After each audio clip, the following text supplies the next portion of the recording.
A conversar con alguien que ha vivido seguramente esos años con una memoria mucho más vívida que la que tengo yo, porque me lleva algunos añitos, no muchos, pero algunos añitos, y él ha sido exsecretario de Comercio Interior durante la administración de Néstor Kirchner, de Cristina Fernández, y actualmente es uno de los precandidatos a presidente por su partido, que es Principios y Valores, y se llama Guillermo Moreno. ¿Qué tal, Guillermo? Marcelo Aymar te saluda, ¿cómo estás?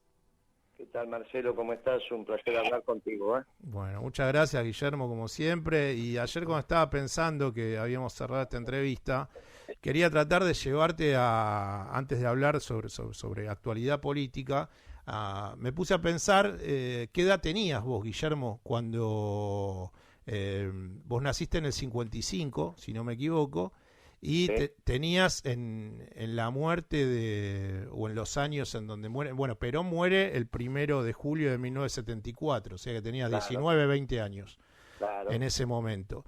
La pregunta tenía que ver con, me parece que es algo que habrás repensado como peronista varias veces, y justamente yo también esta semana venía cruzado porque recién acabo de cortar con una escritora que no sé si me llegaste a escuchar, que hizo un libro sobre la historia de la última dictadura militar, y lo que quería preguntarte es si en algún momento vos replanteaste o llegaste a comprender qué le sucedió al peronismo entre el 1 de julio de 1974 y el 24 de marzo de 1976, que le pasaron muchísimas cosas, pero si vos crees que hubo 2 o 3 momentos, o tal vez ninguno, en donde el peronismo pudiese haber evitado lo que terminó sucediendo el 24 de marzo de 1976.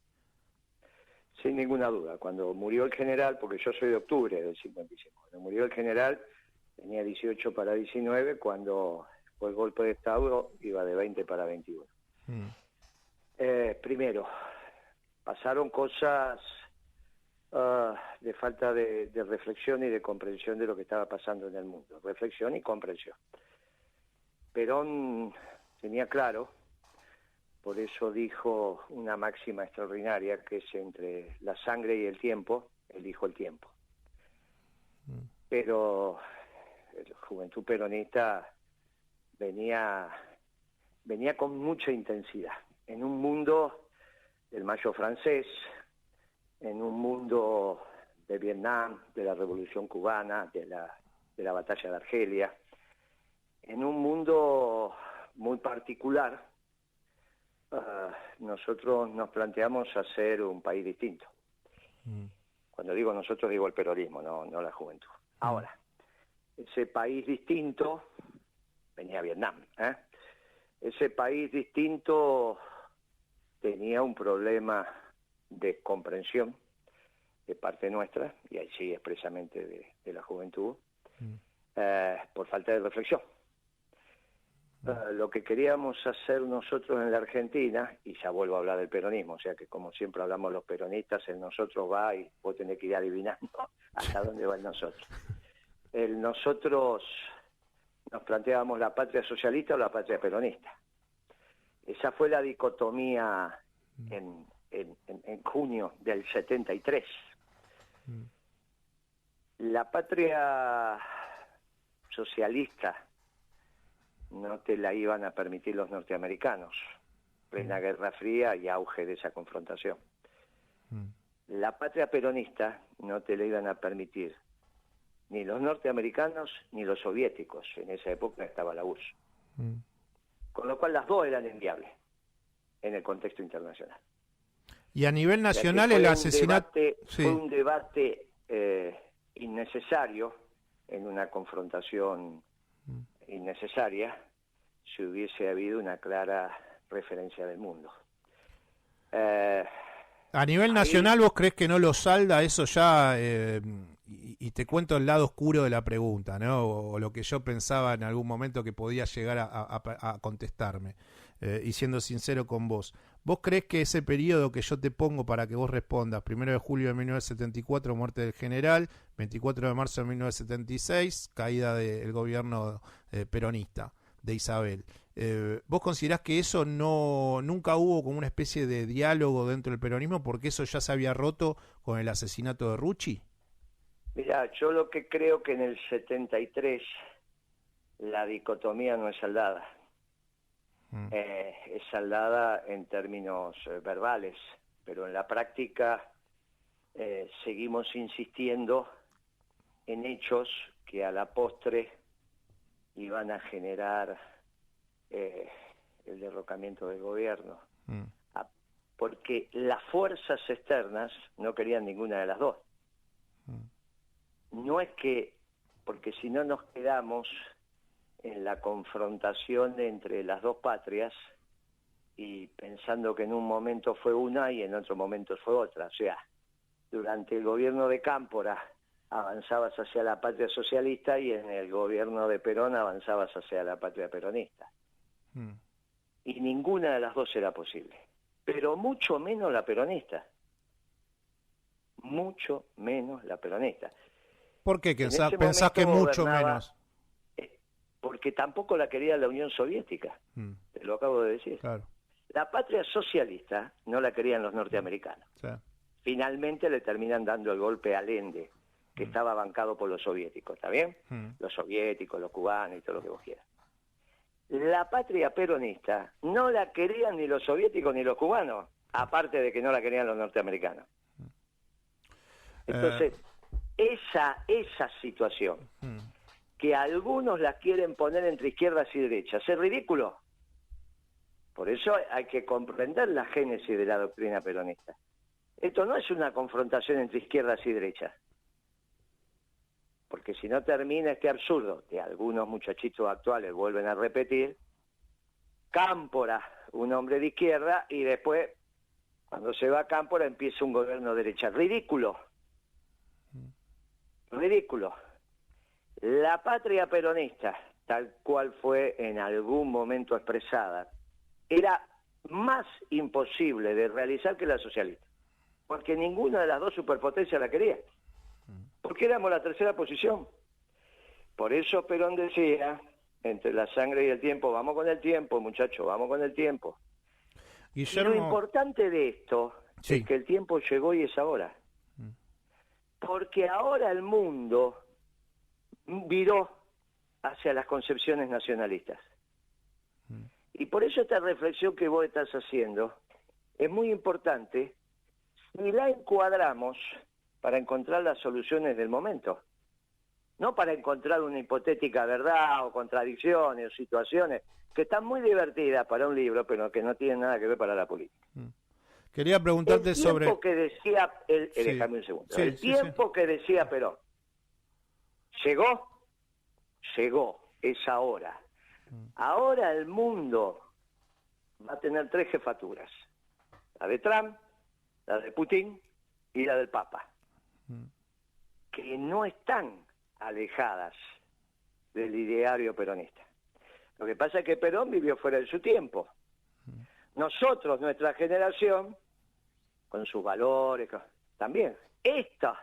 Los que ahora tengamos todavía, y posteriormente tengan la autoridad y la vocación de conducir, es que encuentran un mundo favorable. Porque esos 3 jefes del mundo no miran con la antipatía al peronismo. Te lo repito, ni Trump, ni Putin, ni el Papa. Imagínate que ahora estuviera Perón.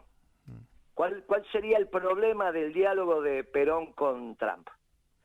¿Cuál sería el problema del diálogo de Perón con Putin?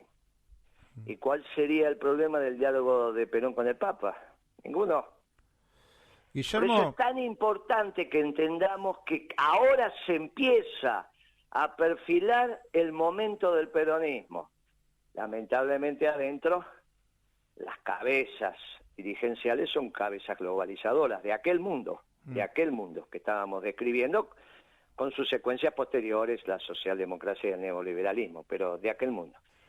Guillermo, Macri, Cristina, Alberto, Rodríguez Larreta, todos cabezas globalizadoras.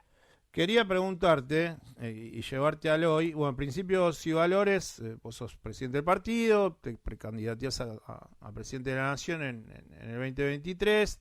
Me imagino que estarás trabajando en un armado nacional. Ahora, Si el Frente de Todos en su momento no hubiese entrado en esas rispideces de sectores kirchneristas para la administración de Alberto Fernández, y tal vez si hubiese construido un Frente de Todos en donde hoy hubiese habido mayor participación, candidatos a futuro, que Alberto y Cristina hubiesen dicho nosotros nos corremos y apoyamos a las nuevas dirigencias, ¿Guillermo Moreno estaría dentro en ese contexto del Frente de Todos? ¿O igual así todo construirías principios y valores por afuera del peronismo?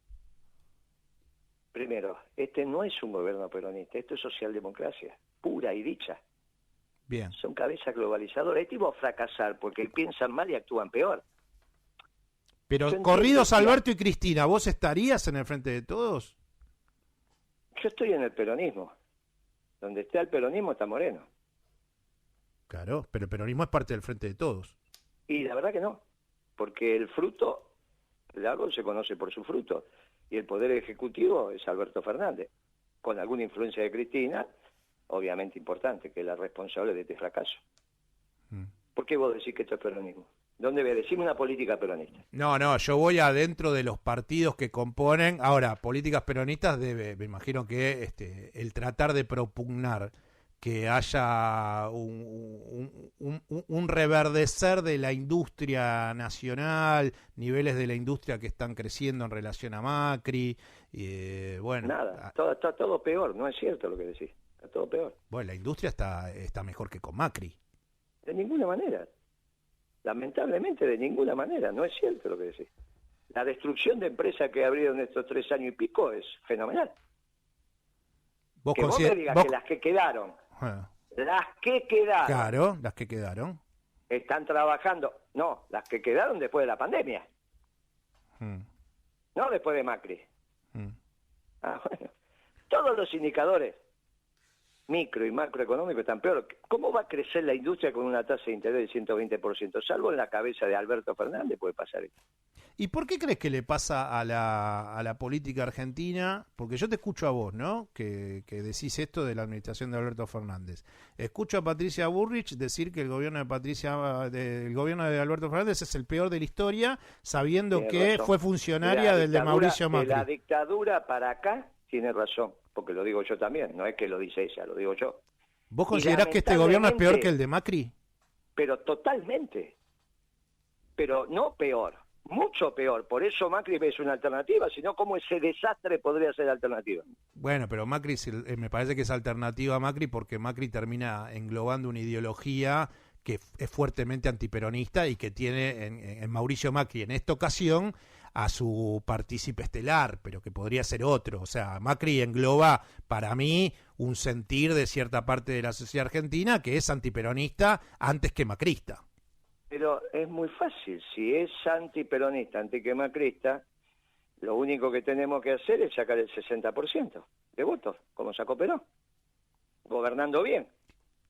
Si él puede englobar eso y ganar, es porque esto es un desastre. Bueno, ¿Por qué si ese espíritu estaba, ¿por qué no nos ganaron? ¿Por qué ganamos nosotros? Si lo que vos decís fuera cierto. Bueno, perdió y porque su gobierno tuvo variables económicas y sociales paupérrimas en su Muy análisis. bien, y entonces ahora, ¿por qué es alternativa? No puede ser tu razonamiento. Porque el Frente de Todos no hizo más que pelearse, Guillermo, y porque vos que sos peronista criticás a Cristina, que también es peronista. No, pero no porque te peleaste, porque las políticas son un desastre y generaste hambre al pueblo. Bueno, hubo una pandemia. Bueno, entonces, ¿qué me querés explicar? No, yo no te quiero explicar nada, te pongo ese actor, hubo una pandemia. Pero escúchame, una pandemia. No pasa todos los días una pandemia. Claro, bueno. Pero es como que un pescado le diga al otro, estás mojado. La pandemia es generalizada. ¿Qué tiene que ver? Nos colocó a todos en el mismo lugar. Bueno. ¿Qué tiene que ver lo que estás diciendo? La pandemia fue para Uruguay, para Chile, para todo el mundo. Bien, ¿y que el término es relativo. ¿Y qué le pasó a Trump con su gobierno? ¿Qué le pasó a Bolsonaro con su gobierno? Pero muy bien. Están lo afuera. Que le pasó a Trump. Lo que le pasó a Trump fue una situación muy particular, que él la sigue explicando, pero que hoy vuelve a ser una alternativa extraordinaria en Estados Unidos, porque el hecho económico que hizo Trump fue una economía bárbara para Estados Unidos. ¿A quién reconoces peronista del Frente de Todos, Guillermo? Pero es que no es el problema si reconozco o no reconozco. Decime vos a quién reconoce, a ver. Por la política, no porque digan que es, ¿eh? Axel Kicillof. ¿Y a vos te parece que Axel, que fue opositor a Kirchner, férreo opositor a nuestro gobierno, que inventó el índice 7 provincias, va a ser peronista? Si a mí me decía que era marxista, ¿por qué decís eso vos? Porque creo que... Bueno, vos me dijiste cómo gobierna, no de dónde ¿Y a vos te viene. parece que gobierna como peronista en la provincia de Buenos Aires? Decime un hecho distintivo, a ver, que lo caracterice por peronista, a ver, decímelo. Hizo 140 y pico de escuelas. Pero dejate de bromar. Bueno, te estoy dando un dato. Hizo 40 y pico de escuelas y el macrismo había hecho, creo que no llegaron a 30. Dejate de embromar. Perón hizo decenas de miles. Nosotros hicimos decenas de miles. Y aparte lo que vos llamás a hacer escuelas son refacciones. En el discurso... Habla con los maestros, a ver qué te dicen. Que no sean los dirigentes, algunos dirigentes que tienen sus necesidades. Te doy otro dato, Guillermo. Dale. En el discurso que él hace de apertura de sesiones en la provincia de Buenos Aires, si la provincia de Buenos Aires sería un país, es el cuarto país más vacunado de la Tierra. 47 millones de vacunas COVID le inyectó a su población el gobierno de Axel Kicillof. ¿Y qué me querés decir con eso? Y bueno, es una política que piensa en la salud. Pero, hermano... ¿Eso no es peronismo, pensar en la salud? Pero escuchame una cosa. Bueno, son datos, o sea, lo dijo Axel en el discurso. A ver si nos entendemos, porque a mí me parece que es un desorden. Siempre nos entendemos, Guillermo, por eso estamos acá conversando, porque nos queremos entender. Sí, pero a ver si, escuché un poquito. ¿Quién hizo los hospitales que vos conocés con nombre y apellido? El Rivadavia, aquel, el Fernández. ¿Quién los hizo? ¿Sabe quién los hizo? Todo eso se perdió. El sistema peronismo, nacional de hospitales... ¡No! Algunos deben haber hecho peronismo, otros otras administraciones. No, son de principio de siglo. El Ramos Mejía, todo. Sí, bueno, sí, esos son antiguos, sí, pero algunos, el peronismo también. Pero por eso te digo, que vos me digas que hacer 100 escuelas, o 100 y pico que no son refacciones, que vos me digas que vacunaste no sé cuántos millones de personas porque le diste 3 dosis, 4 dosis. Que eso es una política peronista. Es obvio que yo te voy a decir, mirá, mandá a los chicos a la escuela y ocuparte de vacunar. Es de toda la vida. No es una distinción del peronismo. La distinción del peronismo es que el pueblo tenga trabajo, es que el pueblo avance todos los días en un grado de felicidad como lo hicimos nosotros, es que coma. Es que cuando vos decís, mirá, me voy a vivir a la provincia de Buenos Aires porque en esa provincia, gracias al gobierno, no hay pobreza. Está bien, y en eso, ¿a quién reconoces? Más allá de tu persona como peronista. Que no hay nadie. Yo te dije, Axel, a vos no te gustó. Te di un par de datos, no te gustó. Bueno, está bien, perfecto. ¿No te gustó? Querido, ahora, la pregunta es, ¿vos te considerás con alguien de frente de todos para tomar un café y decir, acá me reconozco en otro peronista? Pero es que esto no es así la discusión. La discusión es los frutos del árbol. Si vos hambreás al pueblo, como estás haciendo hoy, hambreándolo, tiene hambre el pueblo. No puede ser que ninguno de sus integrantes sean peronistas. Ahora, vos me decías a mí, Tayana convenció al presidente de llevarlo a la Antártida. Sí. Muy buena decisión. Sí. Y muy buena decisión de Tayana, que aparte un compañero que estuvo 7 años preso, en la dictadura. Bien. ¿Está bien?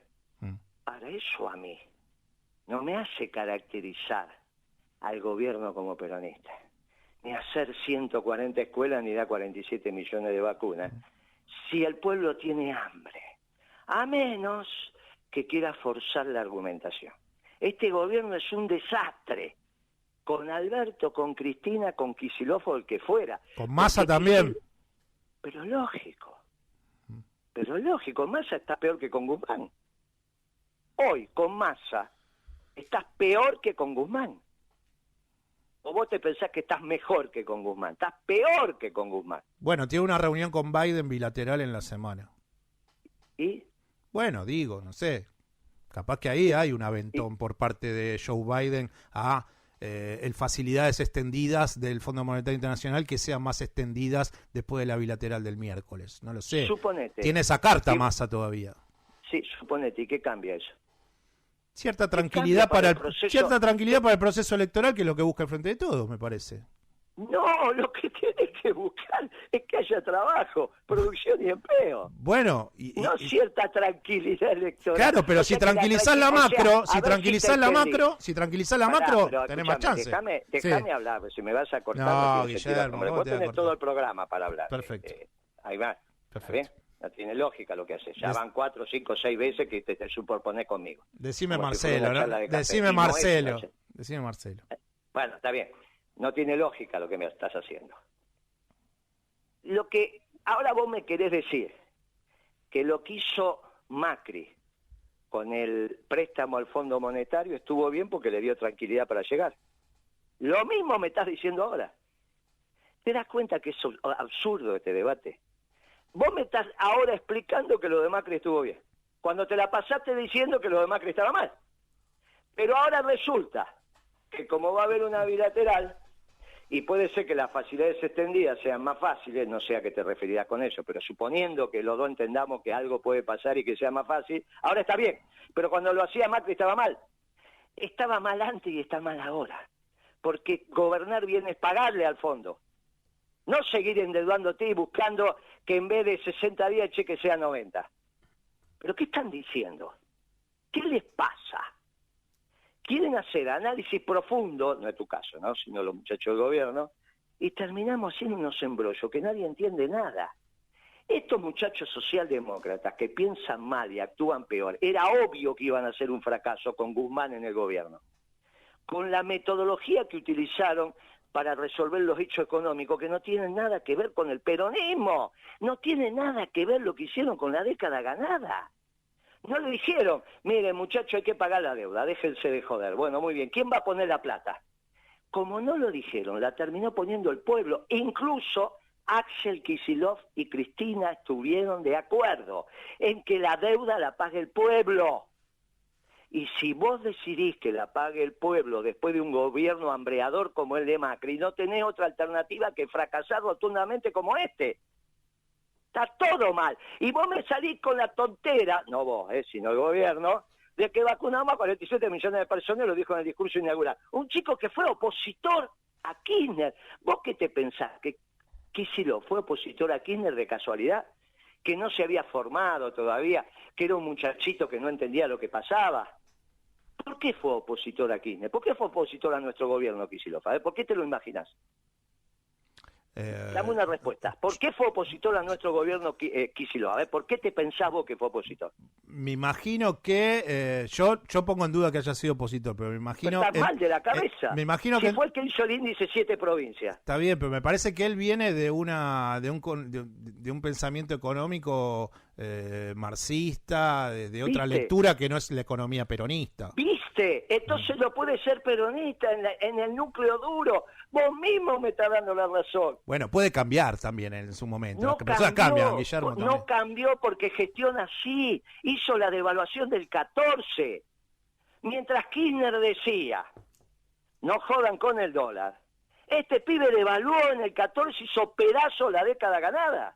Con esa devaluación imbécil, innecesaria, irresponsable, que se le dijo que no lo hiciera porque se lo dije yo. Lo que te tengo que reconocer es que después pasó por Roma y dijo, tuviste razón. Lo cual lo rescato, pero ya lo había hecho. Precisamente por lo que vos decís, y peor todavía. Él decía que era marxista, me lo dijo a mí. Y terminó gobernando como los socialdemócratas, porque los marxistas no devalúan. Los capitalistas de los banqueros devalúan. Los capitalistas de especulación y renta devalúan. Los que tienen la tasa de interés como elemento ordenador devalúan. Por eso empieza un ciclo económico con Kicillof, que no terminó hasta ahora. No hay diferencia entre Kicillof y Pratgay. No hay diferencia entre Lacunza y Guzmán. No hay ninguna diferencia entre Massa y Guzmán. Es el mismo ciclo económico. De la misma manera que el ciclo económico de la convertibilidad ocupó el gobierno de Menem y el de la Alianza, donde están los mismos progresistas que estaban ahora.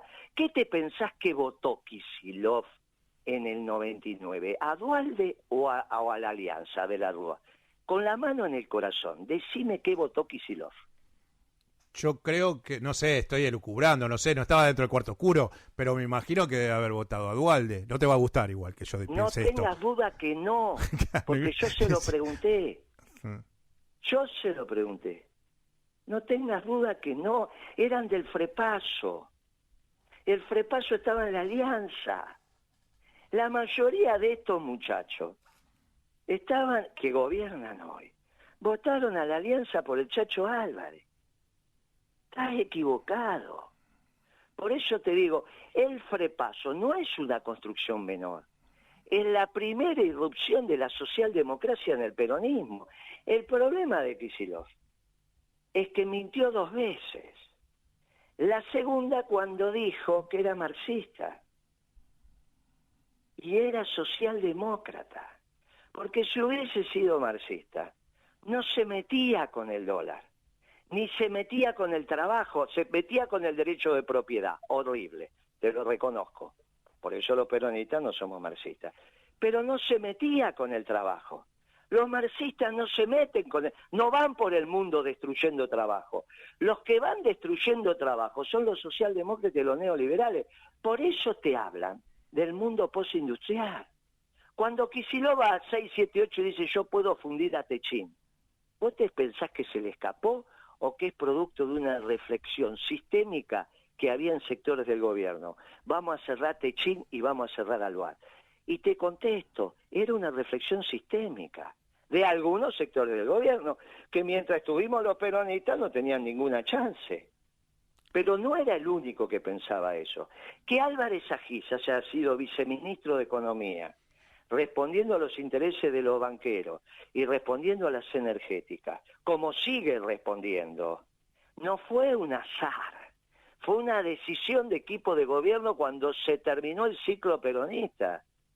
¿Y cuándo se termina? Y se termina en el 12, hay un año de transición que es el 13, y irrumpe con toda la potencia en el 14. Y ahí empieza este ciclo de decadencia y la década perdida. Y cuando vos te tengo que decir, a ver, decime algo peronista de Kicillof, me decís, no, hizo 140 escuelas y vacunó 47 millones de personas. ¡Ridículo! ¡Ridículo! La gente que mandó a la pobreza cuando devaluó es muchísimo más que todo eso. La gente que no come hoy producto de su manera de ver la política económica. Él, Macri y Alberto, que es el mismo ciclo económico. Es la escuela austríaca, es el mismo ciclo económico. La escuela austríaca tiene 2 riendas, el neoliberalismo y la socialdemocracia, que son los que hicieron el consenso de Washington. Guillermo, te hago una última pregunta y te agradezco. La vamos a continuar más adelante, otro sábado. Pero como te vengo escuchando y lo que venís diciendo, yo podría preguntarte, y para terminar esta entrevista, si vos estás más cerca de tomarte un café con Milei que con algún funcionario o dirigente del Frente de Todos. Mirá, lo de Milei es muy interesante. O sea que tomarías un café con Milei que con un dirigente del Frente de Todos a hoy. Lo de Milei es muy interesante. A los del Frente de Todos los conozco a todos. No hay ninguno que no conozca. Sé lo que piensan, sé lo que calzan. Y en el gobierno de la década ganada ellos no tenían ni arte ni parte. ¿Está bien? Mandaba el peronismo. Y por eso fue la década ganada. Bueno, está respondido entonces. ¿Otra vez me vas a cortar? No te voy a cortar. ¿Qué pasa con Milei? Es muy interesante. En la política me hace recordar exactamente cómo nosotros movimos el árbol. Yo empecé a mover el árbol a los 14 años, cuando se reorganiza Juventud Peronista. Muy interesante. Y mírenlo con seriedad, porque está expresando en algo, también lo expresamos nosotros, la rebelión de los jóvenes, que ya no la expresa la cámpora, y se dan cuenta que no la expresan. Son funcionarios, van con chofer, alfombra roja, olvídate. Milei empieza a expresar la rebeldía. Moreno también, Moreno también, pero es Milei. Hoy estamos ahí. Guillermo. Ahora, pará que termino. Sí. Bien, entonces pará, déjame respirar. Porque cuando respiro te metes. Parece que sabe cuando voy a respirar. Hagamos una cosa, yo te dejo. Vos haceme una reflexión de Milei, yo no tengo un problema, no te interrumpo más. Listo. Con Milei, que expresa la rebeldía, y por eso es interesante y movió la palmera, cuando habla del hecho económico es un adolescente. Por eso digo que está en la edad del pavo. ¿Qué es el modelo austríaco? Como lo está expresando él de manera extrema. Es algo que le permite a los estudiantes de economía empezar a formarse en la disciplina. Cuando yo te digo a vos, ¿de qué trabaja un médico? Me lo sabes explicar. ¿De qué trabaja un periodista? Me lo sabes explicar. ¿Un abogado? ¿De qué trabaja un economista? Empezás a dar vuelta. Cuando vos entras en la facultad, te empiezan a formatear la cabeza de lo que tiene que hacer un economista. Con modelos que no se pueden probar, porque no somos físicos o químicos, que vas a hacer experiencia en laboratorio. Entonces, este modelito austríaco te permite empezar a entender lo que tiene, cuál es el objeto de trabajo de un economista, en términos sociales, de esto estamos hablando. Sí. En los últimos años de la carrera, te empiezan a explicar, y sobre todo en el último, que eso que estudiaste al principio, guarda con aplicarlo, porque eso no tiene nada que ver con la realidad. ¿Qué es lo que le pasa a un pibe cuando está en la edad del pavo? Se quiere todo, no se baña, pero quiere estar bien vestido, se pelea con todo el mundo, pero está lleno de amigos. Es la edad del pavo. Milei en economía está en la edad del pavo. Hay que esperarlo, como el tango, ¿viste que el tango espera? El peronismo espera. El peronismo espera, hay que esperarlo, que madure, que llegue. ¿Pero por qué es interesante? Porque movió el árbol. Te sacó de toda esta tontería que vos pensás, que hace 4 cuadras de cola con todo funcionario público y si estás haciendo la revolución. O sea que vos albergás las esperanzas de que Milei termine siendo peronista. No hay duda. ¿Cómo no lo voy a esperar si te quiero peronizar a vos también? Es que son más difíciles que Milei. Guillermo, claro. Guillermo, vos te pensás, porque vos... Lo cerraste perfecto, Guillermo. No, porque ahora lo voy a cerrar perfecto. Vos entrás también al peronismo desde el progresismo. Y por eso valoro la conversación. Siempre. Porque a la larga te vas a dar cuenta que las categorías europeas de análisis son incorrectas y emergen en el mundo unas categorías novedosas para Occidente, que son las del nacionalismo de inclusión.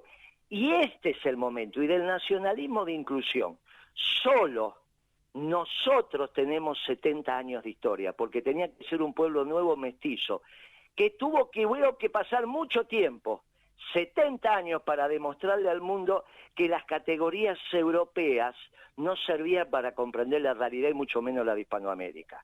Entonces, este es el momento del peronismo, comprendido desde su doctrina como síntesis superior de la administración de la cosa pública atendiendo al bien común. Ni el marxismo, ni el liberalismo, ni la socialdemocracia, ni el neoliberalismo dan resultado.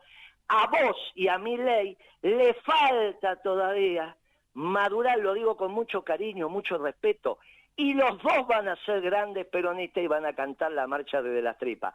No que la van a escuchar, sí, ellos ponen los votos y nosotros ponemos las ideas.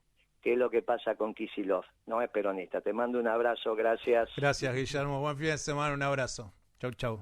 Quien está hablando con nosotros era Guillermo Moreno, economista, precandidato a presidente por el partido Principios y Valores.